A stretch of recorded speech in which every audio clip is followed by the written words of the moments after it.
आता काय झालंय, बाहेरच चुलीवर बेत होता सगळा, पण आमची फॅन लय मोठे आले ते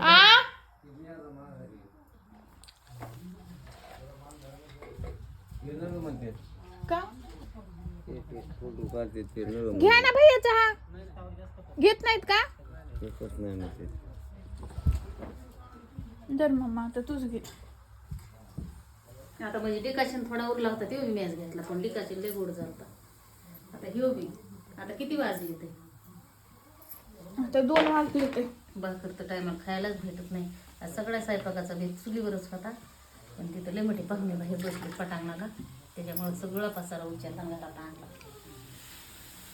नाही तर मस्त सडा सारवून चुलीपाशी सडा टाकलाय, सगळं इंतजाम बाहेर केलता. ते सगळं घेऊन गेली होती. सगळा बिचारा बाहेर नेलता. भाकरी झाल्या आणि हे भाजी ठेसा ते करायचं. ठेसा लय मोठं कर ना, मला पण न्यायचं आहे सोबत.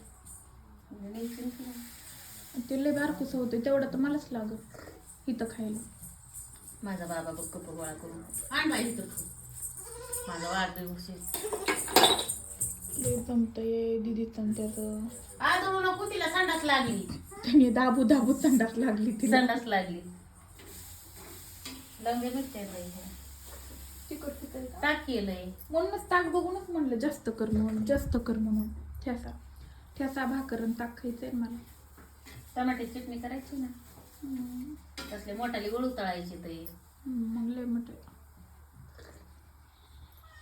कामाला गेल्या बाया दुपारच्या 2ला तर जेवा त्यात.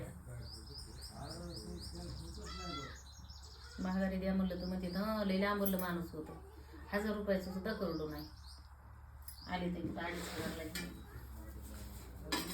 त्याला सर्दी झाली बाईलीच. तिकडून तिकडून वाचून तुझा शिव त्याला वाचून गेले माझे 2,500 माती. तू बी चांगलं होतं एक होतं सुरू त्याला बी गेले ना बाई तुझ्यामुळं. मी नका म्हणलं होतं त्यांना.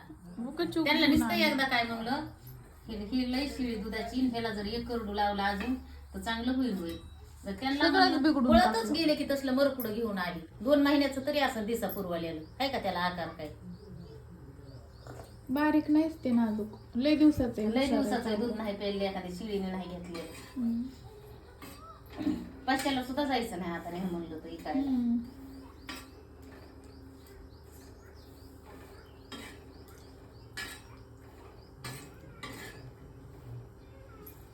कामाला गेलेल्या बाया सकाळी जात्यात खाऊन पिऊन कामाला जायचे म्हणून, आणि दुपारा 2ला मस्त हिची भाजी तिची भाजी तिची भाजी घेत्यात, पोटभर जेवत्यात, बसल्या बसल्या खुरपायचं आणि इळाने घरी, आणि हा टायमाला भाकर खायला भेटणार.